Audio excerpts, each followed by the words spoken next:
We've got big names, inspiring stories, all celebrating the American farmer. If you've ever faced adversity and you like having food on the table, you gotta be like a farmer. Hey y'all, Pat with Like a Farmer. Welcome to episode 1. As y'all know, when we first started this, there was 2 objectives I wanted. Celebrate the American farmer and educate the American people. One of the first phone calls I made was to my friend, Mr. Josh Allen, who I have here today. And as y'all know him as the quarterback of the Buffalo Bills, and y'all like watching him on Sunday, and he's a pretty damn good player.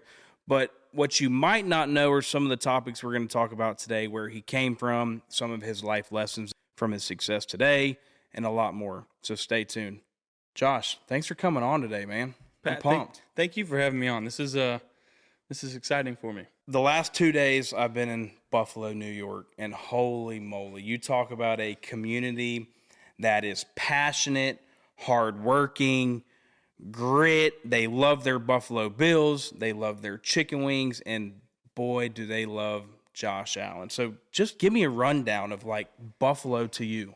Yeah, I mean, it's home now. Like, obviously, I built a house here, and I plan on being here for quite some time. But, you know, I think you said one word, and it was grit.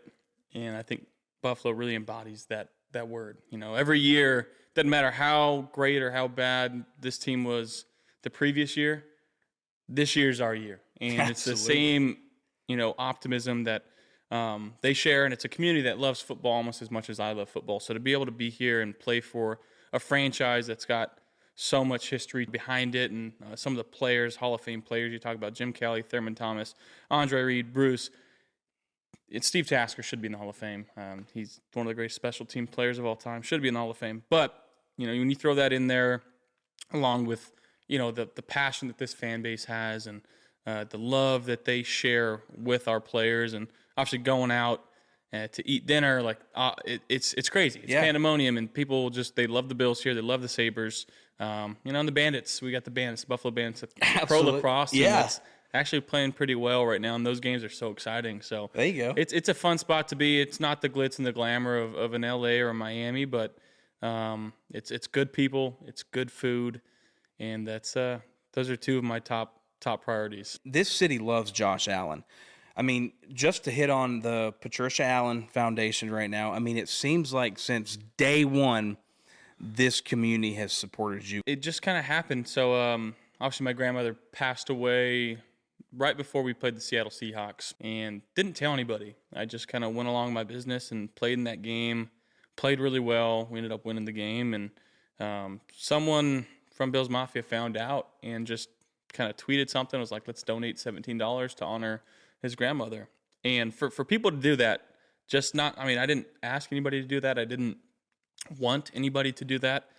But for, you know, this community to try to turn something into a, you know, dark place for me and my family, into such a positive and now special place in my heart, that is the Patricia Allen Fund. And to date, that fund has now raised, I think, over $3.5–4 million. And they got a wing after my grandmother, and she's memorialized there forever, and I'm forever indebted to this community and the Oshai Children's Hospital because of that reason. So it's something now I look forward to each and every year, finding new ways to raise money and give people different experiences. And going, like, again, I love going to the hospital and just walking into a room. It's sometimes it's really tough. Sometimes it's really difficult to see these kids that are so new in life, and they're just having a bad hand dealt to them early on. And, you know, but as soon as you walk into the room, it's like all that's gone. You know, they got the biggest smile on their face. The Patricia Allen Fund helps those families. It helps those kids. Money for, you know, surgeries and travel, food, you name it. So it's a pretty special fund, and it'll forever be in my heart. Shout out Bills Mafia. Mm-hmm. I mean, you just, holy moly, like Bills Mafia, like tell me about, I mean, these people are jumping through tables.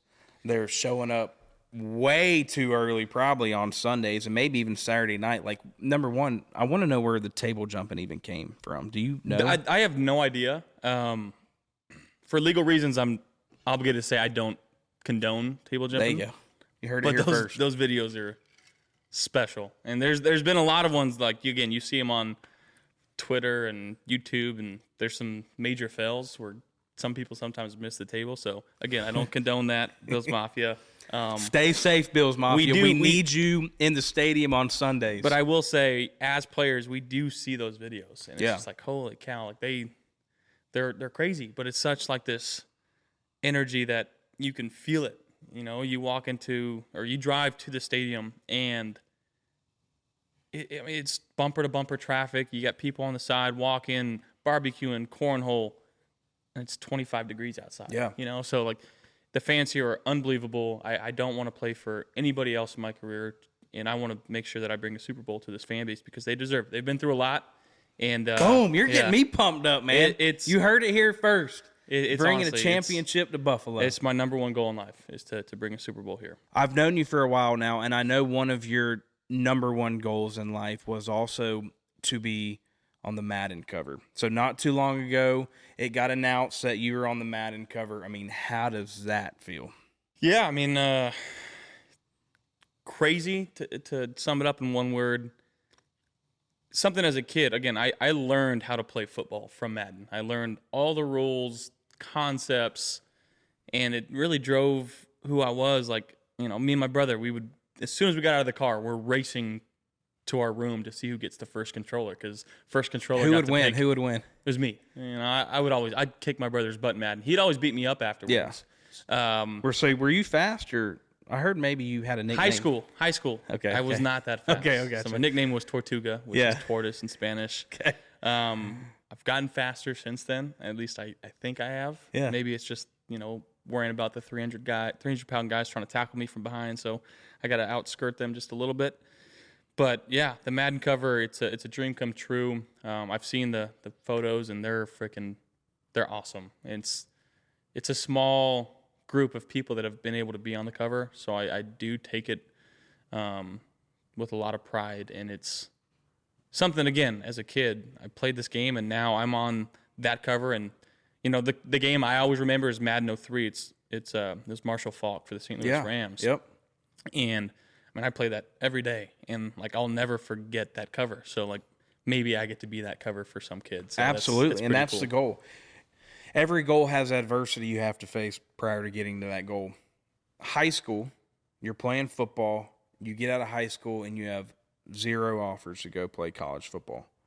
Correct? Correct. And how does that feel? Like, does it like, okay, I need to go work on the family farm. I need to go do something else. I need to go anything. A lot of emotion. Yeah. More so like, man, I know what I'm capable of. Why doesn't anybody else see that? Why is there not a coach that's willing to come out here and say, you know, we want you to play for our team? And I was like, I took it as a kind of a slap in the face, and I was just like, I'll figure it out. Like, I'm gonna figure it out. And like, my family was like, people tell me to walk on to Fresno State, or I had a preferred walk on, I think, at San Diego State. I was like, I'm not gonna put my family in a financial burden to let me go play football. Like, I'll figure it out. I'll go to junior college. Yep, which you did. Which I did. And you went Reedley. to Reedley Junior College, which is about 40 minutes south of Fresno. And met some of the most amazing guys there. I still keep in touch with a few of them. The range of guys that are in junior college is such a wide margin. But I always knew, like as long as I can get on the field and showcase my talent, like talent's going to be found regardless of where you're at. And I wouldn't say Reedley at the time was a very prominent junior college. So not too many college scouts coming in and throwing offers around, and didn't start for the first 3 or 4 games there either. At the junior college. College, yeah. So again, like after games, like sitting there, like talking to my parents, like I don't understand. Like I'm working my tail off. I'm doing everything right. Like, yeah. So it was some tough nights, some tough talks with myself, and again, I just had this self motivation and this self belief in myself that I was still gonna figure it out. You're gonna figure it out. As soon as I got on the field too, played really well. Was expecting more offers, to be honest. I had one from Eastern Michigan and one from Wyoming. But Eastern Michigan pools because I didn't go visit them because I was trying to transfer out mid-year, and there's this there was this rule. I don't know if it's the same rule. The college rules are ridiculous now. It's kind of crazy. But there was this rule where you only had a 2-week period where you can go on school visits. And Wyoming was flying me out, and Eastern Michigan was like, well, we need to fly you out. We can't offer you if we don't fly you out. And it's like, well, I can't. Like, I'm going to Wyoming already. Like, they've already set the flights. Like, they're like, well, we're going to have to pull your offer. And I was like, okay, I guess Wyoming it is. So, and you mentioned about college rules being ridiculous. I mean, think about it now. Yeah. Right? I mean, now it's unlimited. Like, I feel like you can visit unlimited times. Yep. I will go back to that story real quick because Eastern Michigan ended up beating me twice and breaking my collarbone the first time we played, which they had my number. They had my number. But that is what it is. Yeah. So you go to Wyoming and you play for a year. And now after your junior year of your first year at Wyoming, you're projected to go top 5, right? Yeah. Well, so first start in Wyoming was against Eastern Michigan. Yep. Break my collarbone, I'm out for the year. So that next year is when I had my first full year of starting. Yep. And then I woke up like January 1st. I think it was literally New Year's, and guy by the name of Matt Miller, he was doing all these mock drafts, had me going 2 or 3 overall, and all of a sudden, like, my phone's blown up. Agents are hitting me up, like, hey, we need to set a meeting, this and that, and it happened like it was just a whirlwind, and it's like, don't know what to do. Like, again, Coach Bowl and the offensive staff and Brent Vegan, who's now the head coach at Montana State, were like the only guys that believed in me, and I was like, I feel like I owe it to them. My last pass that year, too, against Boise State in the Poinsettia Bowl was an interception. So I was like, it left a bad taste in my mouth. I was like, I can't just leave after throwing an interception. Yeah. And I actually went to dinner with my family, and we toasted. I was like, I'm declaring for the draft. Like, I'm going to do it. And I got back to the house, and I'm tossing and turning. I didn't sleep maybe 5 minutes that night, just sick to my stomach. Get out of bed in the morning, and Coach Bowl calls me, and I'm looking at my phone, and I can't answer it. I can't tell him. Yeah. Like, I'm leaving. So. And why can't you, though? I mean, is there a reason why? I mean, you seem to be so loyal to this coach. Like, why is that? Yeah, again, it was the loyalty factor was one. 2, the taste in my mouth of throwing the interception and ending on a loss. Like, I always want to leave a place better than when I got there, right? So him and his staff offering me and putting their trust and their faith in me, and we had such a good year that year. We went to the Mountain West Championship game. We ended up losing to San Diego State. Again, went to the Poinsettia Bowl, which is a pretty good bowl game. Lost that. And I was like, I just can't go yet. Like, there's still more to be done. And I learned a lot from going back that year, and wasn't the most perfect year by any means. There were some ups and downs, but I learned so much, and again, learned more about myself, and still hit adversity. And I think adversity in football it's inevitable, and the more that you can experience early on in your career. And there's some guys, again, that they go to these big prominent schools, and they go out there and they win all these games and throw all these touchdowns and never get really punched in the mouth on the football field. And when they get to the league, it's like everybody's going to get punched in the mouth. Yep. And if you're not ready for it, it can absolutely tear you down. So it was those experiences that I think, again, continued to help me and drive me and push me forward to the quarterback that I want to be. Adversity, right? Yep. I mean, a goal of yours was also play in the NFL. Adversity. 0 offers out of high school, 1 after junior college. You wanted to make sure you were being loyal to your team at Wyoming, so you stay, and then boom, now you're going into the draft. Mm-hmm. Talk about that draft night. Yeah, I get we're sitting in the green room, not really sure what the draft order is going to be. Baker Mayfield wasn't there; he was at home, and Sam was sitting right next to Sam Darnold. I believe Josh Rosen was there, Lamar was there as well. And first, you're on the clock, 10 minutes. The Cleveland Browns have 10 minutes, and like we're sitting there, like waiting for a phone call, and no phone call comes, and we're like, the pick is in. It's like, all right, it's got to be Baker. Baker goes, and then second went Saquon. Yep. To the Giants. Third, Sam gets the phone call to the Jets. So I'm just like sitting here and call after call after call. Which are 2 New York teams, right? Yes. I mean, Jets and Giants, and it's like, okay, where am I going to go? I mean, you're at the point like, okay, I got to go somewhere, right? I mean, my name's got to be called at some point. Yeah. Yeah, and again, it didn't have to wait super long. Yeah. But then again, the Buccaneers were on the clock. Buffalo Bills trade up. And Yeah. I had a good talk with them that day. So I was pretty confident. Like, if they traded up, it was going to be me. And I actually get the call and, walk up, get the hat from the CEO of New Era, who's a friend of mine. I'm now a New Era athlete too. So shout out New Era. Shout out New Era. Put it on and walk across the stage and give Roger a big old hug and get to celebrate with some of the fans down there. And as soon as you get drafted, it is a whirlwind. Like, you get pulled up straight to media row. It is 15 interviews in a row. You got to do some stuff for Madden. You got to do some stuff for Panini.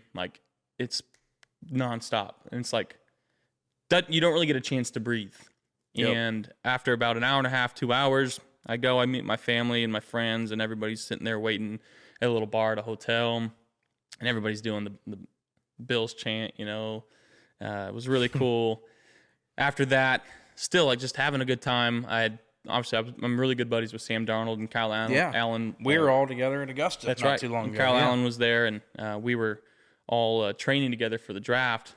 So we went to one of our suites. I think it was my room, and ordered 100 beers up to the room, and we had friends in there and just drank beers all night and just had a good time. And it was a really cool, intimate setting. Yeah. That we weren't around everybody. We weren't around fans. We weren't at a bar. It's I didn't want that, but it was just it was a really cool feeling. We just accomplished our dreams of getting drafted to the NFL and got to share that with a very select group of people that we felt helped us in this journey. Absolutely. And it was a really, really special moment, and I'll never forget that.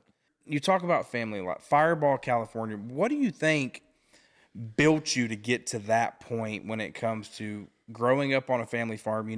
Myself as a 6th-generation citrus and cattle farmer out of Florida as well, and I understand, the hard lessons that I had to learn growing up on the farm to make me where I'm at today. Go into that a little bit. Yeah, I think there's a lot of different parts, and the main thing again is the family. We didn't grow up in where we can just hop on our bikes and go to a buddy's house. Me and my siblings, we had to figure out how to have fun on the farm, whether it was outside playing wiffle ball or balloon fights or picnics with mom or you name it. My mom was so involved with us as kids, and my dad was obviously working quite a bit, and but even then he was the president of the swim team and the Cal Ripken baseball for our hometown, and drove us to practices and did everything in their powers. Now, hold on. What was he doing when he was driving you to practices? Because I heard there was maybe some. He would sit there and he'd test interviews. Yeah, he'd interview. So, Josh, you threw the game-winning touchdown. How do you feel?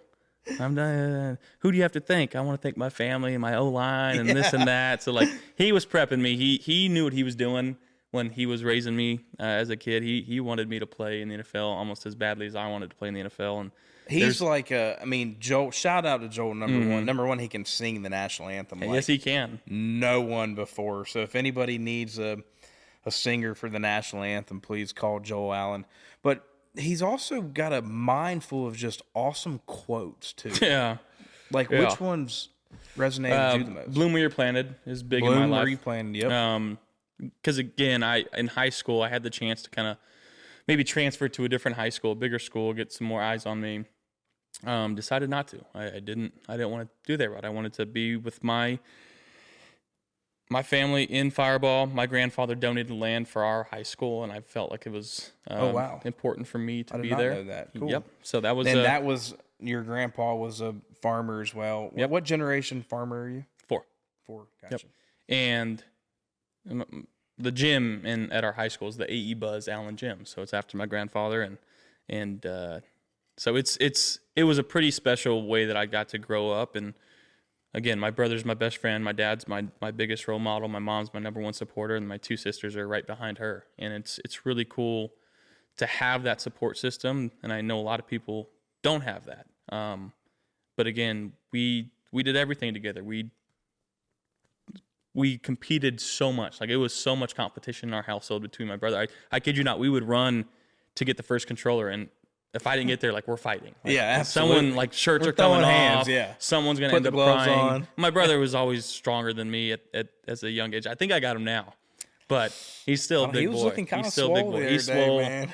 He's crazy, freaky athlete too, where he can like one leg squat, touch his butt on the ground, and stand right back up. I thought I was the ridiculous only one that athlete. knew how to do that. He's a ridiculous athlete. He really is. He's impressive. He's an impressive human being. You grew up on a farm, Josh, and so did I.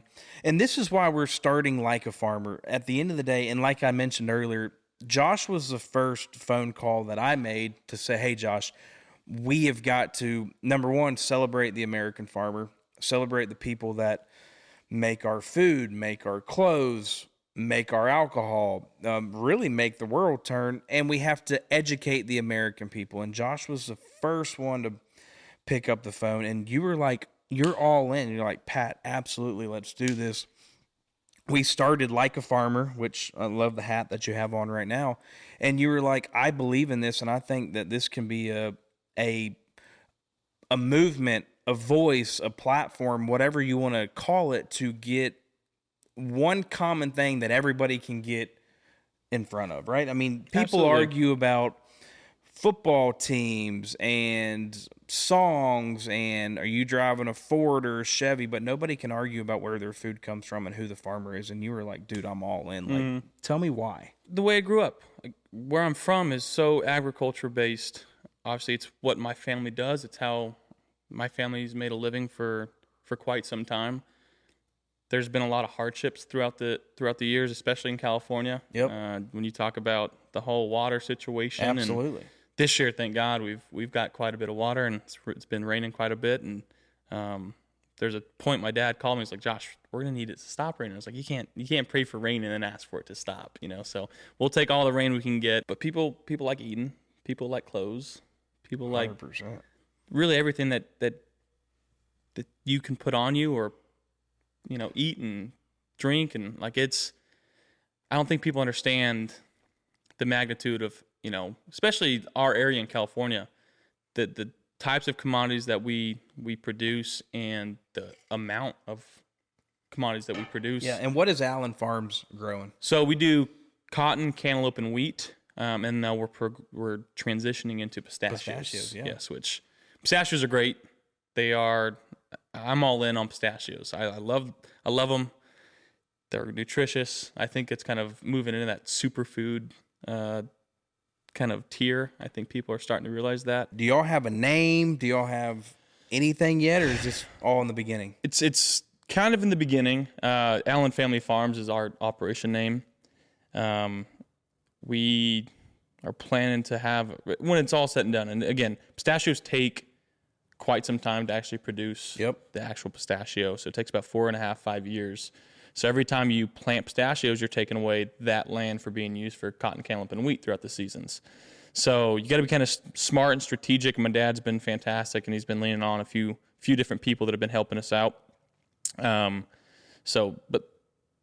end goal is about 1,500 acres of pistachios, and we're still in the process because we have time of figuring out, which processor to go through. Yeah. Do you have like a name, like what the brand is? Not yet. J17 It's in the works. As a family, we're going to sit down and talk about that and see how we want to brand it. If we want to brand it, if we just want to, sell it off to a big conglomerate guy or company. And there's a few in our areas that just kind of do it all.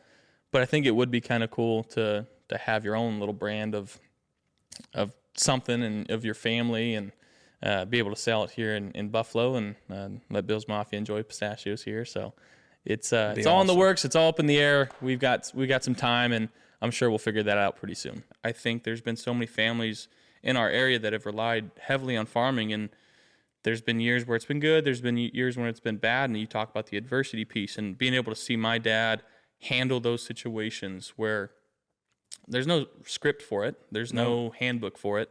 You kind of figure it out as you go, and it's kind of molded me into who I am. Like on the field, like sometimes things break down and you got to figure it out, right? Like there's no thinking involved. You got to make a split-second decision. You got to go with your gut, and then sometimes you just got to hope that it, pans out for the best. And what you just said is all, that's a daily conversation and mindset that goes through the American farmer. I've got to go with my gut. I need to. If something goes wrong, I have to still figure out a way. Which, holy moly, equipment failure. And you can't wait on that stuff either. No. You can't just you let got it to sit there find and somebody simmer. to come and number one help you work on the farm. Oh, and then by the way, here comes a natural disaster to come to mess it all up. So, and it takes a team. It takes a team. It really does. Everybody's got to be on the same page and communication aspect of it. But the way that my dad has handled our farm, it's been impressive to see. Yeah. And he's such a selfless guy. He's my number one role model. Like, I've learned everything, all my movie quotes and life quotes about that are from him. And what's your favorite movie? That's a loaded question. I'm a huge movie guy. So there. What are you? You're more like a rom-com. I feel like you're rom. No, straight chick flick. Okay, really. I see that. I'm an action thriller guy, but comedy's huge on my list. I've been really into the Guy Ritchie films lately. Okay. The Gentleman's great. I actually just watched Snatch. Man from U.N.C.L.E. I thought was hilarious. Operation Fortune just came out. It was really good. I can go on, but I think like the action thrillers up there, the whole James Bond series, 007 is high on my list. Comedy-wise, Step Brothers is a classic. The Interview, Absolutely, This Is the End. I can go basically the whole list, whatever Will Ferrell's in. Yeah. Minus a couple ones that weren't super great. Yeah. But I'd still watch them. Absolutely.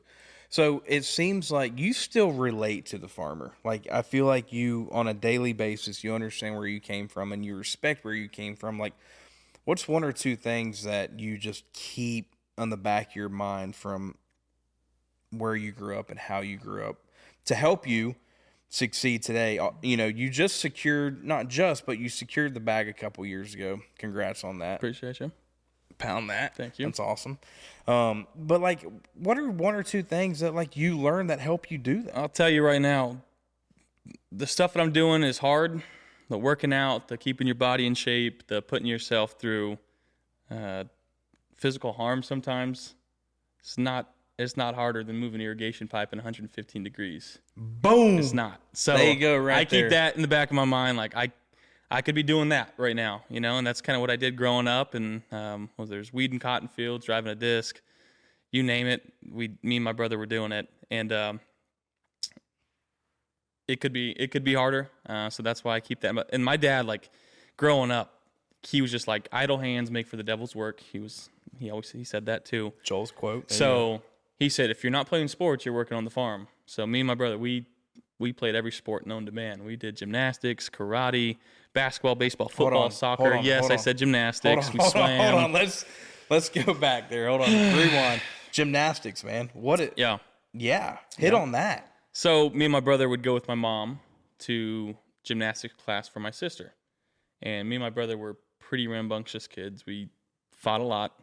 We were running up and down the walls. And my mom was like, if you guys are here with me, you guys are on the mat with the gymnastics. And we went out there and, just got after it. Doing back handsprings and stuff. And my sister's pissed off because she still couldn't do one. She'd been doing doing karate or gymnastics for a year. And we go out there like our first 2 days and start doing flips and stuff like that. And did you ever think like, hey, I'm going to be a gymnast? Absolutely not. No. Oh, okay. That was just to burn some energy. Okay. That's all it was. So karate, you did all that stuff. Swimming, which I think I think that should be a life skill that's a 100%. legit life requirement for kids growing up. I still swim to this day. Like, it is such a good workout.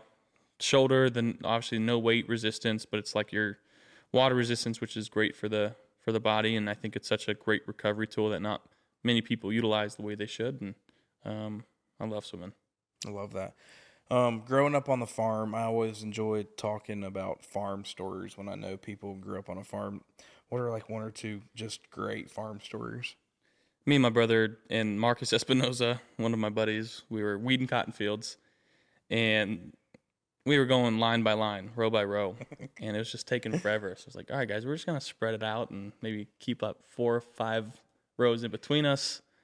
And my dad comes back and is like, what do you mean? You guys are done? We're like, yeah. He's like, you missed so many weeds. And we were just walking by, like not seeing it, just trying to cheat the system. And that's another life, but you can't cheat it. You gotta got to do your due diligence and take your time with it. But I mean, during those days too, it was picking up some dirt clouds and just tossing them at each other and hitting each other in the back of the head. Can't beat it. If you had to say one thing to the farming community, rural America, like what would you say to them? One, I know it's kind of a thankless job, I think, being a farmer. Sometimes you don't get the credit you deserve and the respect that you deserve. And you throw in the whole, we don't have to go down that road, but there's a whole nother piece to it too, where it's just like, man, I'm just trying to support my family. Yeah. To grow this corn or cotton or wheat or whatever you're growing, support my family and provide food and clothes to people. And you just got to keep on trucking on, and that's really all there is. Keep it going. Keep it going. So we're talking about adversity, and we're talking about the unknown. I want to hit on something that happened last football season, and I remember I was watching this football game, and I saw your face, and it was just like, it looked empty.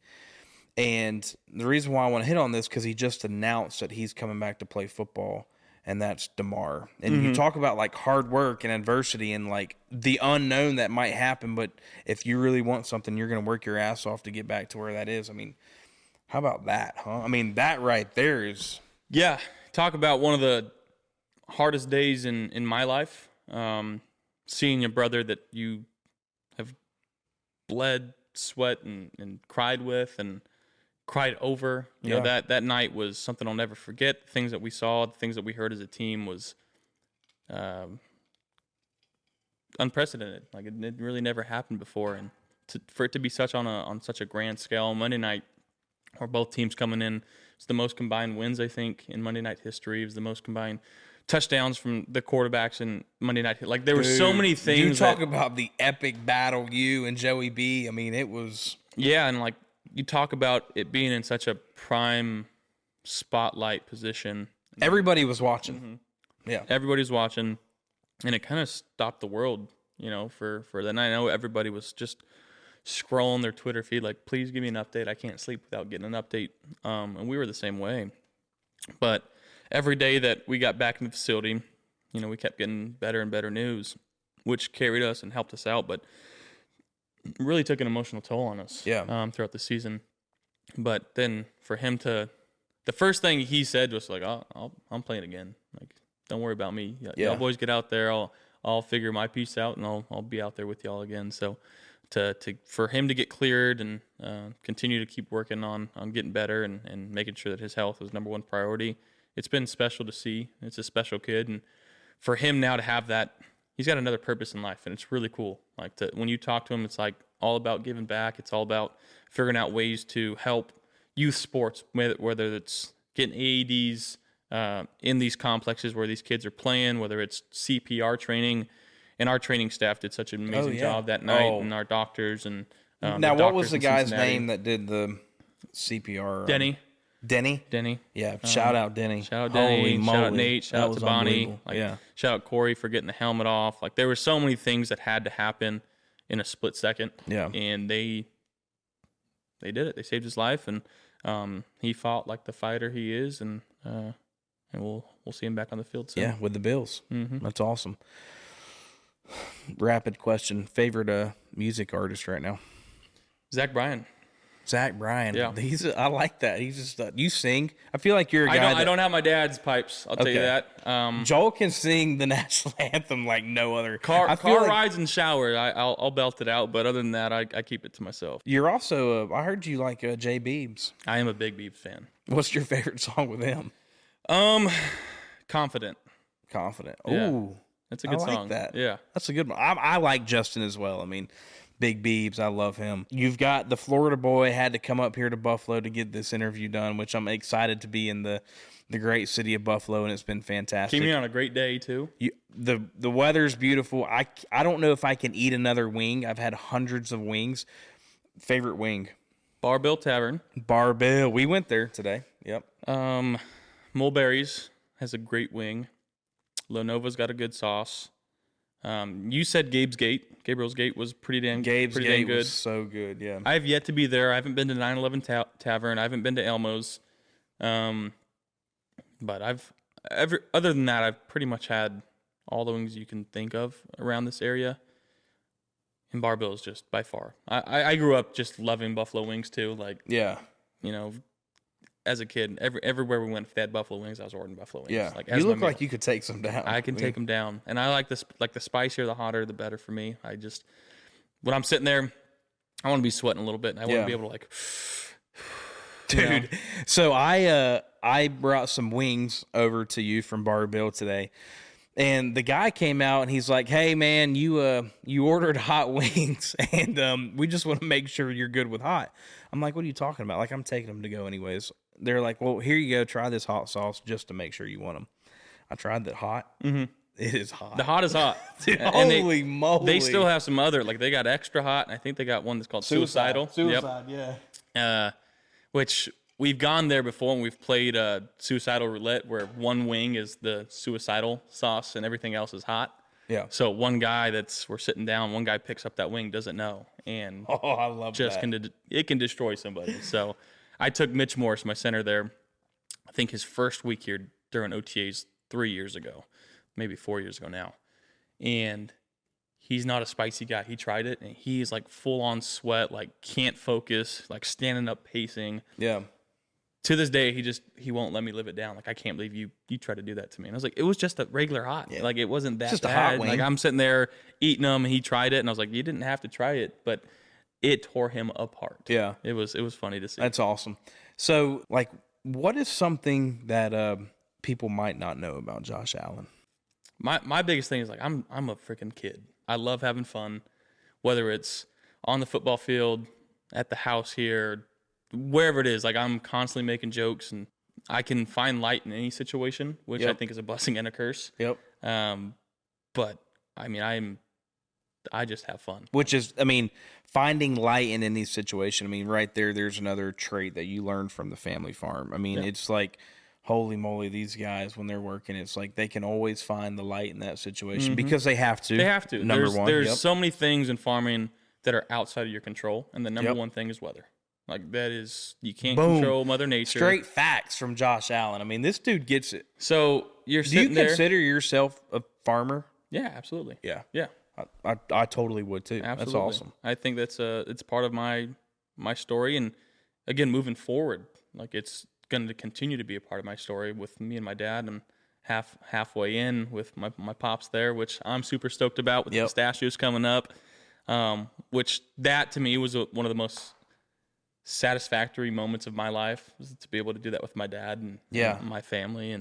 And just to hit on that, you're, just for everybody to know, like, Josh is a part of the family operation still. Like, he's one of the owners. Like, it's not like Josh just comes to the NFL, plays football, and he's like, "Hey guys, thanks for raising me." It's like, no, I'm playing football, but I'm also actively involved in the family farm operation. I want to make that clear. Like, Josh Allen, yes, you watch him. I'm looking at y'all right now who's looking at me. Y'all watch him on Sundays in the fall, but he's also a farmer, and he's very vocal about that. So I appreciate that. Yeah, of course. And again, I think you talk about educational, like wanting to educate people on farming and the process that farmers have to go through, and the ups and downs and the adversity that hits. And it's no different than other jobs in life. And at the end of the day, we're just trying to provide for our families too. Absolutely. So that's, if you didn't know Josh Allen, now you do. There's one thing that I found out about you. What is that? That I wanted to maybe bring up a little bit, and I brought a little something. So I heard that you claim to be a magician. I don't claim to be a magician. I know 3 card tricks that are okay. And I would like, if you don't mind, to show a card trick with Ag America cards. Thank you, Ag America, presenting sponsor of Like a Farmer. Shout out to everybody at Ag America. All right. Can I move this? Yeah, you can. All right. You sure? Yep. All right. I don't know which one to show you. I'll figure it out. This is great. Josh Allen, the magician. Where's the other Joker at? Where did you learn this from? Just out of curiosity. So when I broke my collarbone in college, I just kind of sat there and learned to pickpocket people and do card tricks, believe it or not. So I walk around our locker room, and I will go up to people and walk away. And I'm like, hey, can you tell me the time? And they look down and their watch is on my wrist. No. Oh, yeah. Are you kidding me? Dead serious. I love it. Wow. Bring in this chair or whatever this is. All right. I want you to move this top card here. Half of this deck here. Just a good chunk of it. Right here? Yeah, is that good half? A little more. There we there we go. Love that. Okay. Boom. Top card here. Top card here. Top card here. Half this deck here. Top card here. Top card here. Top card here. Okay. All right, now flip over the top 4. Flip over the top. Just the top cards On each one? on each one. Josh Allen, the magician. There's no way these next 2 are not going to be aces. I know that. You think so?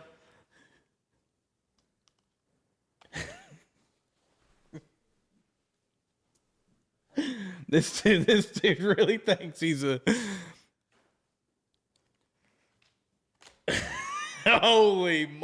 Boom.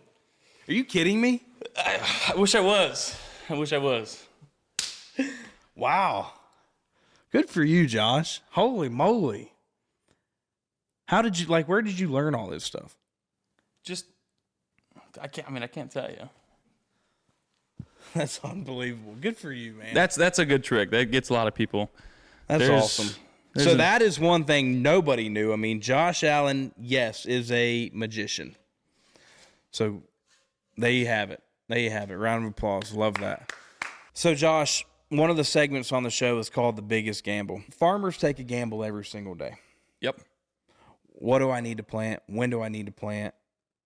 How much do I need to plant? How much do I need to plant? On and on and on. What's the biggest gamble you took in your life? Probably taking the offer from Wyoming. Why do you say that? One, it was the only offer. I could have waited another year at junior college. Yep. Obviously, Wyoming's not the most prominent Division I school in the country. Yeah. What did you do in Wyoming? What was fun to do in Wyoming? Just out of curiosity. We played football and drank a lot of beer. There you go. Of legal age. Yeah. Of course. Obviously. That's about it. That's about it. Yeah. What else do you need? Yeah, football. We did hang out a lot as a team.